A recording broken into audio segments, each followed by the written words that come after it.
Hey, my name is Daryl, and wanted to provide a bit of an update based on the sidereal zodiac and check in with you guys. If you haven't met me before, I practice Vedic astrology. I found it after I've been teaching yoga for quite some time.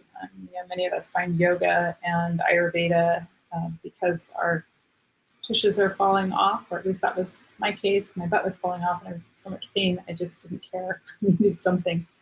And that was in 2003, 2004. And I found the practice of yoga on a friend's recommendation. And I thought, oh, this is not going to fit me. So, not into stretching and bending. I had no clue what it was about, really. I just didn't think it was for me, which great way to meet something is with, I don't think so. So I found yoga and found that I could heal on the mat. I had a series of unfortunate events happen in a very short period of time and left me feeling completely despondent and racked and raw and hopeless about a lot of things. And at the same time, I felt very supported and loved, and strange dichotomy, really, when you think about it. In the deepest pain, but at the same time felt most supported. And using my yoga mat and the community that I come to heal was really revolutionary and changed my thinking about everything, including who I was, what source is, how that looked. Like everything in my life changed, everything. And I've heard it said before that if you really want to change your life, take a yoga teacher training.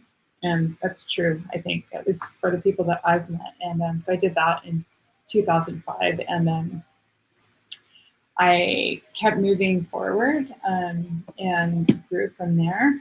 And my phone's going off. So I kept growing from there. And as one does, you pull one thread and it's like takes apart this blanket. And then I came across Vedic astrology and I met my teacher, honestly, in 2014 or 15. I can't remember, but I just remember thinking, well, I've always loved astrology, but I don't really know how it works and it doesn't make a ton of sense to me. I always thought, well, if your sun is in the same month for an entire month and everybody has the same astrology sign, how does that work? It doesn't, just couldn't fit it in, but I didn't know enough either. So anyways, I went deep into that study and it was fascinating to me. And my teacher was Sam Jeppy, and is Sam Jeppy. And one of the things, he started reading the Parashara, and some of the lines directly out of that just really blew my mind. And if you're at all interested in that, I can point you to the resources because it's insanely interesting and accurate. But I kind of needed it broken down in bits and pieces and kind of spoon-fed to me. He wrote 2 really good books, which I think are great. I can also, maybe I'll put that link in this YouTube video so you can have those resources if you want. But what I understand now and what I love is that yoga, Ayurveda, which I'm an Ayurvedic practitioner as well, and Vedic astrology are tied together as 3 sister sciences. And that's because they all stem from this Sanatana Dharma, universal truth, and this practice, which explains on a deeper level how we're connected to all things and our part in that and our balances and imbalances and how they all work together. So Vedic astrology is based on the sidereal zodiac, which is very precise measurements, slightly different than tropical, which is what Western does, and those alignments are off. So Vedic astrology has been it for me since I heard Sam starting to talk and explain things because it just makes sense to me. It does, and there's something to point back to that I can understand, and the differences in Vedic astrology can make forecast predictions because of the measurements and someone's dasha cycle and their lifetime cycle based on their own moon and their astrological birth chart. Anyways, that's a lot of stuff about how I found it. So what is fascinating to me and why this is so exciting is this full moon that we're going to have on the 16th is in this placement in the sky. And one thing that's different is that in the sky here, it's in Leo, right? In sidereal zodiac. And it's in this star nakshatra called Magha. And Magha is this royal placement and it's really connected to lineage. And sometimes when we're looking to seek and find our true selves, our true north. What does that look like, and where does that stem from, and what is it anyway? I know that my truth, I know why I'm here. And it shows me in my personal birth chart why I'm here. You can look at K2 and Rahu, you can connect with another Vedic astrologer or myself, and we can show you the shadow parts of what we can't see oftentimes. I know why I'm here. I get that.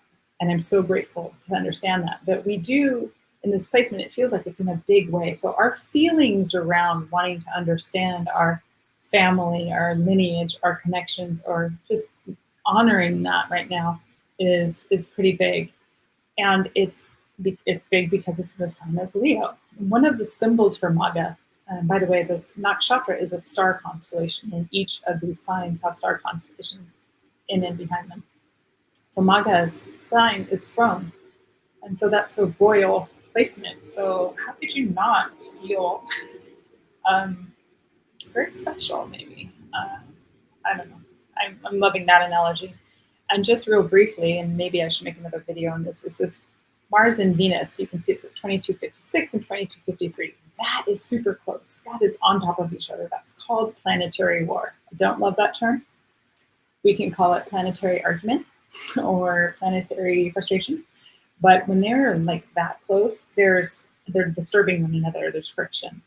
And Mars is that action placement and this ability to bring things forth and, you know, move forward and fight that good fight and bring something else. And you've got to hear me, and, you know, arguing if it's debilitated or has a little too much Mars, you know, there's a sense of arguing and fighting and friction. Or in the reverse, maybe we don't speak up for ourselves. We don't say the things that we need to. We don't fight the fight. It just depends on how this is expressed in your chart. And Venus is that happiness where we seek happiness, where we want to bring things out in to where we want to feel good. So like maybe during this time, there's this disruption of like trying to make people understand how we want to feel good in our belief systems, because it's in Sagittarius, and the things that we believe and how you need to understand and what you need to know could come out a little bit wonky. So that's something to keep an eye on. And there's all the other transits too, but those are the big ones for now that I wanted to mention. And that was a lot, but I hope that you've been able to listen through. And also, if you want to know your birth chart or your ascendant, I'm more than happy to explain that to you. If you have your birth time, your location, you know, take a peek at your birth certificate, because it's truly 1 minute makes a difference. And sometimes, you know, obviously even the birth certificates are not accurate, but we can get as close as we can get. So thank you for listening. Please like, share, subscribe,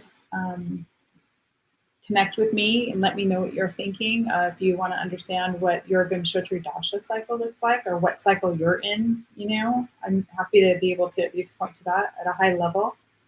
I'm really happy to give you a reading. Just know that planets are kicking off the timing of our own cycle, but really it's how we're experiencing them and the choices that we make along the way to rightly align ourselves with the divine, or with our true nature, which is what we're feeling right now.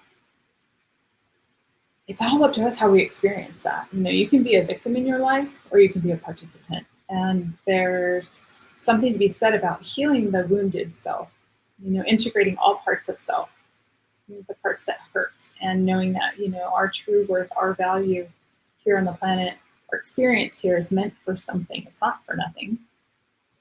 And we are warriors of light. We have to shine in order to feel that light, you know? And sometimes we have to have the dark in order to know the light.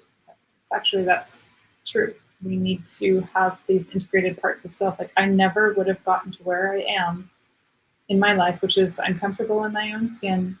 Yes, I've had the shit storms like everybody else, but that's life in action.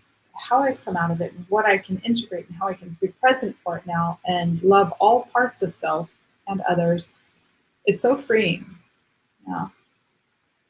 I'm still growing. I'm still practicing that. I'm not amazing at it, but I'm learning. And so, like, sitting here in front of a computer screen to share with people who may or may not listen, I don't know, but I'll tell you this, I'm way more comfortable today than I was 20, 30 years ago, and I'm still on that trajectory of growth, and I'm lucky to be able to look at this, the planets and the stars just as guidelines. You know, they don't rule my life. Well, they do rule my life, but as guidelines. You know, I use that as a resource, like looking at Google Maps of sorts, so I know which direction it's going.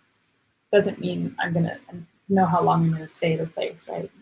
Just using this as support and integrating it into my yoga practice and in Ayurveda, because this all integrates. We look at charts in yoga or Ayurveda, and we look at your moon to determine what your dosha is.